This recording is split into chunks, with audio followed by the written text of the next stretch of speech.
और सीधे आपको नागपुर की तस्वीरें भी दिखाते हैं, जहां आरएसएस प्रमुख मोहन भागवत पहुंचे हुए हैं। उनका संबोधन सुनते हैं। दिसंबर 34 में शिविर हुआ था, उसमें भी अध्यक्षता ऐसी एक महिला ने की थी और तब से चलता आ रहा है। इमरजेंसी के बाद अकोला शहर के भी एक उत्सव की अध्यक्षा, मैं वहां प्रचारक था उस समय, तो कुमुत्ताई रांगणेकर जी, औरंगाबाद की रहने वाली, उन्होंने विजयादशमी उत्सव का प्रमुख अतिथि पद भूषित किया था।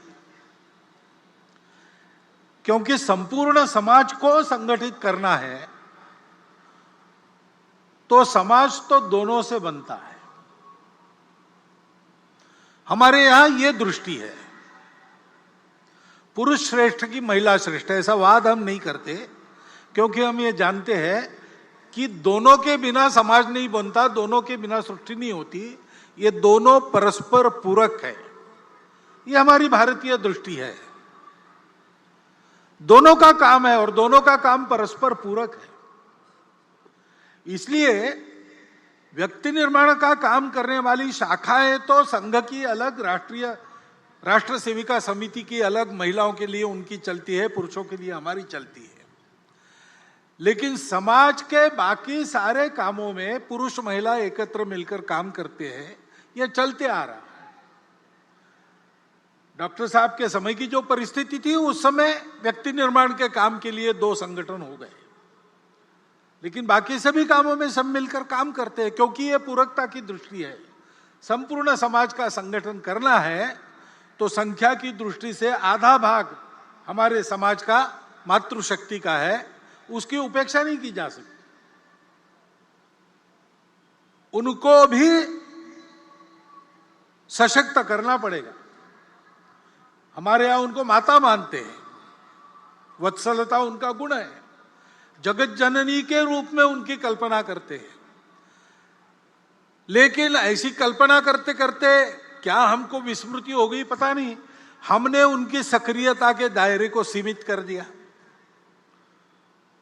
और बाद में जो विदेशी आक्रमण हुए, उन आक्रमणों की परिस्थिति में उनकी सुरक्षा के नाम पर इस बंधन को एक वैधता प्रदान हुई। आक्रमण की परिस्थिति चली गई, लेकिन बंधन हमने कायम रखे, उनको कभी मुक्त नहीं किया। उनको जगत जननी मानना ठीक है, लेकिन इसका मतलब उनको पूजा घर में हम बंद करके रखे, बाहर ना आने दे, यह ठीक नहीं है। एक तो उनको जगत जननी मान के पूजा घर में बंद करते, अथवा द्वितीय दर्जे का मानकर घर में बंद करके रख देते। ये दोनों अतिवादिताओं को छोड़कर मातृशक्ति को सशक्त बनाना, प्रबुद्ध बनाना, उनको बराबरी के अधिकार से सार्वजनिक कार्यों में, परिवार के कार्यों में सर्वत्र निर्णय की स्वतंत्रता और निर्णय में बराबरी की साझेदारी देते हुए सक्रिय करना, इसकी आवश्यकता है। 2017 में विविध संगठनों में काम करने वाली और हमारी महिला कार्यकर्ताओं ने सारे भारत का एक बहुत बड़ा मातृशक्ति का सर्वे किया था। सब प्रकार की महिलाएं उसमें उन्होंने सर्वे में ली थी, यानी सन्यासिनियों से लेकर तो बड़े बड़े उद्योग चलाने वाली महिलाओं तक सबको उसमें लिया था। भारतवर्ष में महिलाओं का इतना समग्र सर्वेक्षण ये पहली बार हुआ है। वो सर्वे प्रसिद्ध भी हुआ, उस सर्वे को सरकार के पास भी दिया गया। दिल्ली में ही उसका लोकार्पण निर्मला जी सीतारामन जी के हस्ते हाथ में हुआ था, मैं था वहां पर। उस सर्वे के निष्कर्ष भी यही है, जो सब पुरुष कर सकता है मातृशक्ति कर सकती है। मातृशक्ति जो सब कर सकती है, वो सब काम पुरुष नहीं कर सकते, इतनी उनकी शक्ति है। और इसलिए उनको इस प्रकार प्रबुद्ध बनाना, सशक्त बनाना, उनका सशक्तिकरण करना, उनको काम करने की स्वतंत्रता देना और कार्यों में बराबरी की सहभागिता देना। दुनिया भर में जो व्यक्तिवादी और स्त्री मुक्तिवादी आंदोलन चलते हैं, उनके 5वें फेज के बाद अब 6वां पेज चल रहा है, उसमें वो भी अपने दृष्टिकोण को अनुभवों से मोड़कर इसी रास्ते पर आ रहे हैं। और इसलिए उस मातृशक्ति के जागरण का महत्वपूर्ण काम अपने परिवार से प्रारंभ करते हुए सार्वजनिक कार्यों में, संगठन संस्थाओं में भी उसको लागू करते हुए हमको समाज के पास ले जाना पड़ेगा, क्योंकि बिना उनके सहभाग से पूर्ण समाज की संगठित शक्ति खड़ी नहीं होगी। और पूर्ण समाज की संगठित शक्ति जब काम करने लगेगी तब अपने देश के नवोत्थान के सारे प्रयास पूर्ण सफल होंगे, तब तक नहीं होंगे। आज हम उस नवोत्थान की आहट देख रहे हैं। हमारी प्रतिष्ठा दुनिया में बढ़ गई है, हमारी विश्वासार्हता बढ़ गई है। जिस प्रकार से हमने श्रीलंका के संकट में उसकी सहायता की, यूक्रेन के भूमि पर अमेरिका और रशिया की जो लड़ाई हो रही है उसमें अपने देश के हित को ध्यान में रखते हुए और जागतिक मानवता के हित को भी कम न करते हुए जिस प्रकार की भूमिका हमने रखी, हमारी बात सुनी जा रही है, हमारा वजन बढ़ रहा है, हमको बड़ा आनंद होता है। राष्ट्रीय सुरक्षा के मामले में हम उत्तरोत्तर सफल होते चले जा रहे हैं और स्वावलंबी होते चले जा रहे हैं। कोरोना की विपदा से बाहर आने के बाद अब हमारी अर्थव्यवस्था धीरे धीरे पूर्व स्थिति पर आ रही है और वो आगे जाएगी, ऐसी भविष्यवाणी दुनिया के सभी अर्थतज्ञ कर रहे हैं। खेल के क्षेत्र में भी नीतियों में जो अच्छा परिवर्तन आया है वो तो है ही, लेकिन हमारे खिलाड़ी ओलंपिक्स में और पैरा ओलंपिक्स में भी अपनी कर्तृत्व को दिखा रहे, विजय प्राप्त करके देश का नाम रोशन कर रहे। अभिमान से हमारा सीना फूल जाता है। अभी अभी दिल्ली में कर्तव्य पथ का उद्घाटन हुआ, लोकार्पण हुआ। उसमें प्रधानमंत्री जी के भाषण में उन्होंने अपने देश के नवोत्थान के इस उदय काल के दृश्य को स्पष्ट किया है। सांस्कृतिक प्रतीक, आर्थिक प्रगति के प्रतीक, हमारे देश के स्वाभिमान के प्रतीक, स्वतंत्रता के लिए जिन्होंने अपना प्राणार्पण किया उनके गौरव के प्रतीक कैसे कैसे खड़े हो रहे, उसके पीछे अपने समाज का कर्तृत्व कैसे दौड़ रहा है, इस सारा वर्णन आपने भी सुना है। इस नवोत्थान की आहट को सुनकर हम भी प्रसन्न होते हैं और हम भी कदम से कदम मिलाकर आगे बढ़ने की इच्छा करते हैं। लेकिन इस दिशा में आगे बढ़ना है तो आत्मनिर्भर ऐसा शब्द उपयोग करते हैं हम। आत्मनिर्भर भारत की आहट हो रही है, लेकिन हमारी आत्मा क्या है उसकी स्पष्ट जानकारी चाहिए, गोलमोल नहीं चलेगा। क्योंकि आत्मनिर्भरता के पथ का प्रकाश वो आत्मा ही देती है। तो हम क्या है, हमारी आत्मा क्या है, इसकी जानकारी स्पष्ट और शासन, प्रशासन, समाज, नेतृत्व, कार्यकर्ता, इन सब में समान प्रकार की होनी चाहिए। ऐसा होने से हमारा पथ स्पष्ट होता है, क्योंकि ये प्रगति का पथ सीधा तो नहीं होता है, कोई भी पथ सीधा नहीं होता है, क्योंकि उसको परिस्थिति से जाना पड़ता है और परिस्थिति जैसी है वैसा ही जाना पड़ता है। यहां से मैं निकलूंगा उत्तर दिशा में जाने के लिए, डॉक्टर हेडगेवार भवन कार्यक्रम के बाद मुझे जाना है, लेकिन मुझे जाना पड़ेगा पहले दक्षिण में, बाद में मैं पश्चिम की ओर मुड़ूंगा और फिर उत्तर की ओर जाऊंगा, क्योंकि रास्ता वैसा है। तो ये लचीलापन तो रखना पड़ता है। मुझे उत्तर में जाना है, बीच में पहाड़ हो, खाई हो, कुछ भी हो, मैं दिशा नहीं बदलूंगा। ऐसा करेंगे तो संकट में पड़ जाएंगे, कदाचित पहुंच नहीं सकेंगे। तो रास्ता निकालने वालों को लचीलापन धारण करना पड़ता है, लेकिन लचीलेपन की मर्यादा भी ध्यान में तब आती है जब अपने स्व की, अपने आत्मा की ये जानकारी, ये कल्पना अपनी स्पष्ट हो और सबकी समान हो। क्योंकि सबकी समान कल्पना ऐसी होने के बाद एक विश्वास रहता है। उस विश्वास के कारण आपसी समझदारी बनती है, लचीलेपन के कारण अविश्वास नहीं आता है। तो परस्पर समझदारी, विश्वास का भी वातावरण बनता है। और जिनको लचीला होना पड़ता है उनको कितना लचीला होना है और कितना नहीं होना है, पैर कहां पक्के जमाने हैं और शाखा पल्लव कैसे कैसे हवा में मोड़ने हैं, इसकी समझदारी प्राप्त होती है। तो उसके कारण संपूर्ण समाज में एक सहचित्तता का वातावरण बनता है और उस सहचित्तता के कारण प्रगति होती है।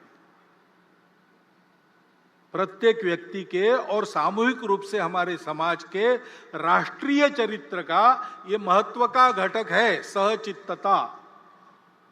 इसलिए हमारे संगठन मंत्र में उसको स्थान है। समानो मंत्र समिति समानी, समानम मनः सहचित्तमेशाम, समानम मंत्र अभिमंत्रमेवा। सब समान कहा है, चित्त अलग अलग हो सकता है, इसलिए वहां साथ मिलकर चलने का निश्चय यानी सहचित्तता, इसको बताया है। उस सहचित्तता के वातावरण में सबको साथ लेकर हमको चलना है। और जैसा मैंने कहा, चलना है तो चलते समय कठिनाई आती है, बाधाएं आती है। दो प्रकार की बातों से साधारणतः सावधान रहना पड़ता है। पहली बाधा तो हम खुद रहते हैं। गतानुगतिकता स्वभाव की वो बाधा उत्पन्न करती है। रूढ़ि प्रियता के कारण वो बाधा आती है। समय बदलता है, समय के साथ बहुत कुछ बदलता है। समय के साथ मनुष्य का ज्ञान भी बढ़ता है और अज्ञान के कारण कुछ बातों की समझ जो थी वो समाप्त होती है, उसके जगह दूसरी नई समझ आती है।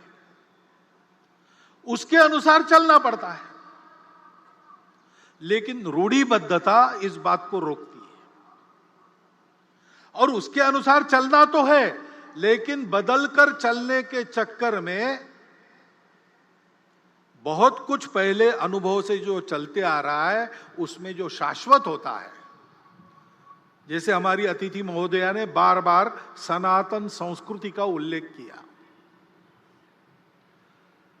वो जो सनातन शाश्वत संस्कृति के मूल्य है,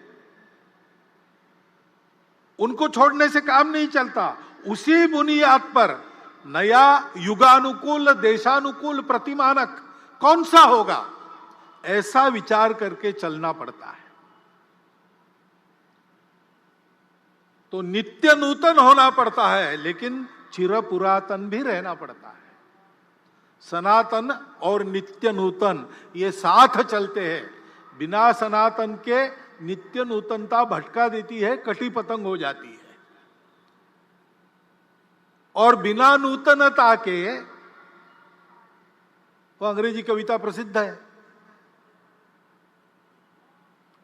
old order changeth, yielding place to new, lest one good question should corrupt the world.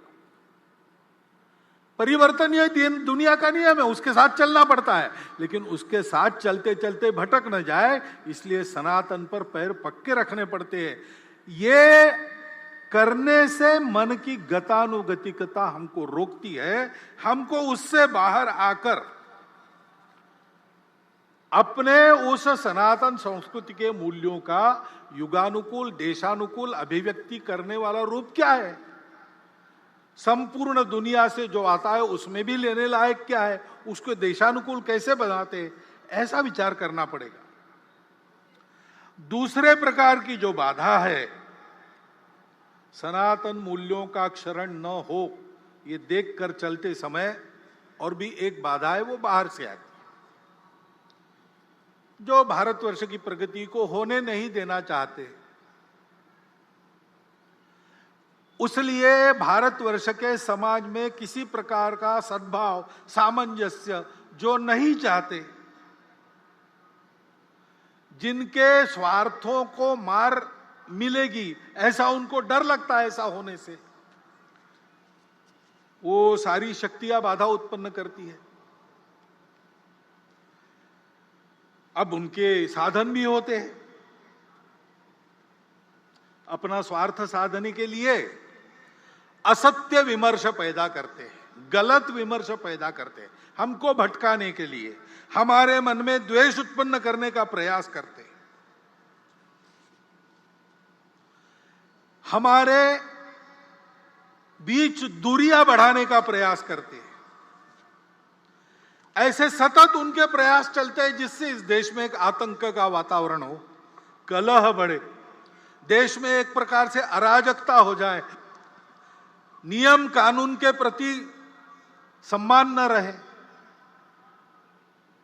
किसी को और कोई बंधन न रहे, डर न रहे, अनुशासन न रहे। इस प्रकार की कार्रवाइयां उनकी चलती रही है, वर्णन करने का जरूरत नहीं, हम सबको पता है, हम सब उसको अनुभव कर रहे हैं। और हम उनको पैठ दे इसलिए वो हमसे नजदीकी जताते हैं। जाति के नाम पर, पंथ संप्रदाय के नाम पर, अपने निहित स्वार्थों के नाम पर भी हमारे हमदर्द बनकर आते हैं। उनके इस चंगुल में फंसना नहीं।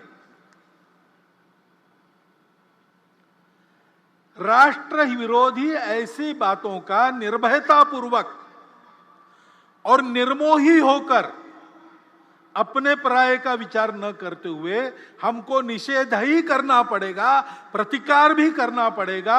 शासन प्रशासन इनको नियंत्रित या निर्मूल करने का जो प्रयास करता है उसमें उनके सहयोगी बनना पड़ेगा। ये कार्रवाइयां चल रही है, भोलेपन से समाज उसमें फंसे नहीं। एक बहुत पुराना मराठी भावगीत मुझे याद आता है, शायद लता जी ने ही गाया है। उसमें यह कहा गया है, वाढवीत भेद भावा दुष्टतोचा फिरतो कावा। भेद भावों को बढ़ाते हुए दुष्टता अपने छल कपट कर रही है। गाठुनिया भोळ्या जीवा अंधारात घालील घाव। अंधेरे में आघात करेंगे लोगों के भोलेपन का लाभ उठाकर। चित्त नित्य सावध ठेवा, नित्य सावधान रहो, एक लक्ष्य लाऊन डोळे, एक लक्ष्य के तरफ अपनी नजर गड़ा के रखो, उस लक्ष्य का भान रख के सावधान रहो। वो लक्ष्य क्या है? स्वाभाविक है, भारत का परम वैभव यही अपना लक्ष्य है। और इस लक्ष्य के लिए इस प्रकार सजगता से समाज का सबल और सफल सहयोग आवश्यक है। क्योंकि परिवर्तन आता है, परिवर्तन लाने वाले उपकरण रहते हैं, शासन है, प्रशासन है, समाज में तरह तरह के संगठन है, संस्थाएं हैं, एनजीओ काम करती है। लेकिन इन सबकी यशस्विता समाज का जब तक उनको समर्थन मिलता नहीं, समाज में जब तक वो परिवर्तन आता नहीं, तब तक ये सफल नहीं होती। कई इसके उदाहरण हैं। अब कई बार हम लोग मातृभाषा माध्यम, हमारे बच्चे अपनी भाषा को भूल रहे, आजकल लोगों को समझ में नहीं था, तकरार करते हैं। ये भी कहते हैं नीति में चाहिए, नीति में चाहिए। अब नई शिक्षा नीति आई, उसके तहत उच्च शिक्षा तक धीरे धीरे मातृभाषाओं का आगमन हो रहा है। आगे चल के लागू हो जाएगा, पुस्तकें भी तैयार हो जाएगी, पढ़ाने वाले भी तैयार हो जाएंगे। लेकिन क्या हम अपने बच्चों को मातृभाषा माध्यम में पढ़ाने के लिए भेजते हैं?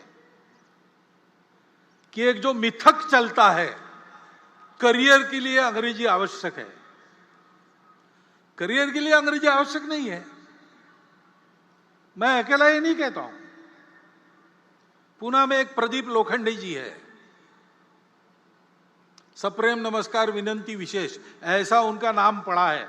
क्योंकि उनकी एडवर्टाइजमेंट एजेंसी थी, तो मार्केट सर्वे करने के लिए वो हर गांव के सरपंच कोतवाल को पत्र भेजते थे कि आपके यहाँ बाजार है क्या, उस बाजार में लोग क्या खरीदते हैं क्या नहीं खरीदते, उनसे जानकारी लेते थे। उनका डाटा इतना समग्र और पूर्ण है कि उस समय महाराष्ट्र सरकार भी उनसे डाटा लेती थी अगर आवश्यकता पड़ी तो। उन्होंने 6वीं क्लास में स्कूल छोड़ दिया था और वो पुणे में आके एक छापखाने में काम करने लगे। करते करते उन्होंने अपनी शिक्षा भी की, बीकॉम हुए, अपनी एडवर्टाइजमेंट एजेंसी निकाली और इतने बड़े हो गए। वो मुझे मिले थे, वो भी यही बता रहे थे। वो कह रहे थे, भागवत जी आप भाषण करते हो तो बड़ा प्रकाशित वगैरह होता है, तो आप एक बात कहो भाषण में, ये बताओ कि अंग्रेजी करियर के लिए आवश्यक नहीं है। करियर जिससे बनता है वो बातें अलग होती है।